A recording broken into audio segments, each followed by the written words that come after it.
First of all, thank you for joining us. আজকে আমরা ছোট্ট একটি টপিকস নিয়ে কথা বলবো, যেটা আসলে একজন ট্রেডারের জন্য খুবই গুরুত্বপূর্ণ। তো আপনি যদি এই পর্যন্ত এসে থাকেন, আমি বলবো এই ২-৪-৫ মিনিটের একটি ভিডিও আপনাকে কন্টিনিউ করার জন্য। এটা আমার অ্যাজ এ ট্রেডার হিসেবে, অ্যাজ এ মেন্টর হিসেবে আপনার কাছে আমার রিকোয়েস্ট। তো আপনি যদি ট্রেডিংয়ে দীর্ঘদিন ধরে লুজার হন বা প্রফিটেবল যেটাই হন না কেন, আপনার জন্য ভিডিওটি দেখা খুবই গুরুত্বপূর্ণ। আমরা এখন ছোট্ট একটি আজকে যে টপিকসটি নিয়ে কথা বলবো, সেই টপিকসটা হচ্ছে মার্কেটে কখন আমরা এন্ট্রি নিব এবং কখন আমরা এক্সিট হব। অর্থাৎ আমরা একটা এন্ট্রি যখন নেই, এন্ট্রি নেওয়ার আগে আমাদের কি কি বিষয় চিন্তা করা উচিত বা কি কি বিষয় নিয়ে আমাদের ডিসকাস করা উচিত, সেই বিষয়টি নিয়ে কথা বলবো। অর্থাৎ আপনি একটা এন্ট্রি পাইলেন, অর্থাৎ আপনি কোন সেশন এন্ট্রিতে ঢুকলেন, কখন ঢুকলেন এবং কখন সেখান থেকে আপনি বের হবেন, এই বিষয়টা যদি আপনি মানে নিজের স্ট্র্যাটেজির সাথে ডেভেলপ করতে পারেন, নিজের স্ট্র্যাটেজির সাথে কম্বাইন করে নিজেকে বিল্ড করতে পারেন, হোপফুলি আপনার যে ট্রেডিংয়ে যে লসের যে বিষয়টা, অর্থাৎ যে এসএল এর বিষয়টা, এটা অনেকাংশেই কমে আসবে। তো আপনি কি করতে হবে আপনাকে? আপনাকে first of all zone mark out করতে হবে। অর্থাৎ আমি কোন প্রাইস থেকে, অর্থাৎ কোন জোন থেকে সেল খুঁজবো এবং কোন জোন থেকে আমরা কি বাই খুঁজবো। অর্থাৎ আমরা জানি যে মার্কেটে সেল এবং বাই, অর্থাৎ ফরেক্স মার্কেটে কি হয়? সেল এবং বাই এই ২ টা জিনিসই হয়। এখন কোন জায়গা থেকে আসলে অ্যাজ এ রিটেইলার হোক বা হচ্ছে আপনার ইনস্টিটিউশন হোক অথবা হেজ ফান্ড হোক, ওরা বেসিক্যালি বাই অর সেল নিয়ে থাকে। আমরা জানি যে মার্কেটের হাই পয়েন্ট থেকে অলওয়েজ আমরা সেল খুঁজবো এবং মার্কেটের কারেকশন পয়েন্ট বা লো পয়েন্ট যেটা থাকে সেখান থেকে। এখন লো পয়েন্টটা কোনটা? এখন লো পয়েন্ট তো মার্কেট ধরেন একটা ভ্যালু, একটা প্রাইস, যেটা কারেন্সি হোক অথবা যেটাই হোক, ধরেন আমি গোল্ড চার্ট দেখতেছি। তো গোল্ড চার্টে আমরা কি, এখন তো আমরা যদি চিন্তা করি যে ২০,০০০-এ যাবে তখন আমি এন্ট্রি নিবো, এটা তো হবে না।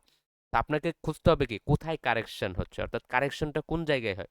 কারেকশনটা ওই জায়গায় হয় অর্থাৎ মার্কেটের যে প্রাইসটা ভ্যালুয়েবল, অর্থাৎ যেখানে সাপোর্ট এবং রেজিস্ট্যান্স দুটা জোন থাকে, অর্থাৎ যেখানে সাপ্লায়ার এবং ডিমান্ড, সাপ্লায়ার থাকে অর্থাৎ সাপ্লায়ার একটা চাহিদা থাকে যে হ্যাঁ এই প্রাইসে গেলে সকলেই, অর্থাৎ সকল রিটেইলাররা সেল দেওয়ার জন্য প্রস্তুত হয় বা সেল দিতে থাকে বা অনেকের পেন্ডিং অর্ডার থাকে। এবং কোথায় বাই হয় এবং যেখানে ডিমান্ড জোন, অর্থাৎ যেখানে রিটেইলাররা বাই নেওয়ার জন্য প্রস্তুত হয়, সেখানে হচ্ছে ডিমান্ড জোন ক্রিয়েট হয়। তো আপনাকে first of all supply zone এবং ডিমান্ড জোন আপনাকে ফাইন্ড আউট করতে হবে। আমি আপনাকে মানে এন্ট্রি নেওয়ার যে টার্মসগুলো এটা আমি বলতেছি, আপনারা একটু নোট ডাউন করবেন। ফার্স্ট অফ অল আমাকে দেখতে হবে মার্কেট কোন ভ্যালুতে আছে। মার্কেটের ভ্যালুটা কি হাই নাকি লো, এবং এটা কি একটা সাপোর্ট জোনে আছে নাকি রেজিস্ট্যান্স জোনে আছে। সাপোর্ট জোনে যদি থাকে বা রেজিস্ট্যান্স জোনে যদি থাকে, আমি কখন এন্ট্রি নেব? সেখানে ডেফিনেটলি আপনি যে কোনো একটা সিস্টেম জানেন, সেটা আপনি প্রাইস অ্যাকশন হোক, এসএমসি হোক, আইসিটি হোক, ইলট হোক বা সিটিআর হোক, যেটাই হোক, বা আইসুমুখো, প্রিভট, অনেক স্ট্র্যাটেজি আছে, যে যেটা ফলো করেন আপনার জন্য বেস্ট, আপনি সেটাই করতে পারেন। তো সেখানে মার্কেটটা জোনে যাওয়ার পর আপনি আপনার সিস্টেমটা দেখবেন। আপনার সিস্টেমে মার্কেট আছে কিনা, অর্থাৎ আপনার সিস্টেমে অর্থাৎ সেল এন্ট্রি আসতেছে কিনা, অর্থাৎ ওই জোনে, অর্থাৎ ধরেন মার্কেটটা এটা একটা সাপ্লাই জোন। এখন এই জোনে মার্কেটটা যাওয়ার পরে আপনি আপনার সিস্টেমটা এইটুকুর মধ্যে দেখবেন যে আপনার সিস্টেমে সেল এন্ট্রি আসতেছে কিনা, দ্যাটস আপনি সেল এন্ট্রি নেবেন। আমরা স্ট্র্যাটেজি কেন ফলো করি? আমরা এসএল গুলা ছোট করার জন্য। আমি যদি অ্যাজ এ ইনভেস্টরে চিন্তা করতাম বা অ্যাজ এ সুইং ট্রেডারে চিন্তা করতাম, তখন আমরা কি সুইং গুলা ধরার চেষ্টা করতাম, একটা সুইং নিতাম, একটা সুইং নিয়ে ভিগ একটা এসএল হইতো, আমার প্রফিটটা একটা মোটামুটি হইতো। বাট আমরা চিন্তা করি কি, আমরা চিন্তা করি আমাদের এসএলটা যেন ছোট হয় এবং টিপিটা যেন একটু বড় হয়, অর্থাৎ মিনিমাম 1:2 রেশিও আমরা ফলো করি। দেখেন গোল্ডের যে বিষয়টা, আমরা যদি গোল্ড মার্কেটটা যদি চিন্তা করি, গোল্ড মার্কেটটা এই যে যে মানে লাস্ট যে কারেকশনটা হচ্ছে, আপনি যদি 1 আওয়ারে যান, ইজিলি একটা মানে মুভ, আপনি মানে সুন্দর একটা মুভ, এই যে একটা মুভ ইস মানে ইনক্রেডিবল, ইনক্রেডিবল। এখান থেকে মোস্ট অফ দ্য ট্রেডার যারা মোটামুটি জানে, সবাই এখান থেকে ভালো একটা প্রফিট করছে। মিনিমাম এই লেভেল পর্যন্ত ফার্স্ট প্রফিট ছিল, হ্যাঁ, মিনিমাম এই লেভেল পর্যন্ত মানুষের কি ছিল, ফার্স্ট প্রফিট রেশিও ছিল।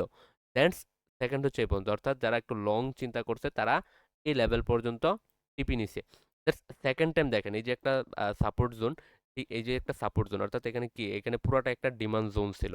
তো এই জোন থেকে মার্কেট আসার পর দেখেন তো এই যে গেছে, যাওয়ার পর এখানে রিট্রেসমেন্ট দিছে, রিট্রেসমেন্ট দিয়ে এখন এই যে আপনি যদি ট্রেন্ড ধরেন, আপনি যদি ট্রেন্ডের চিন্তা করেন, দেখেন তো আপনার ট্রেন্ড ফলো করতেছে কিনা মার্কেটটা।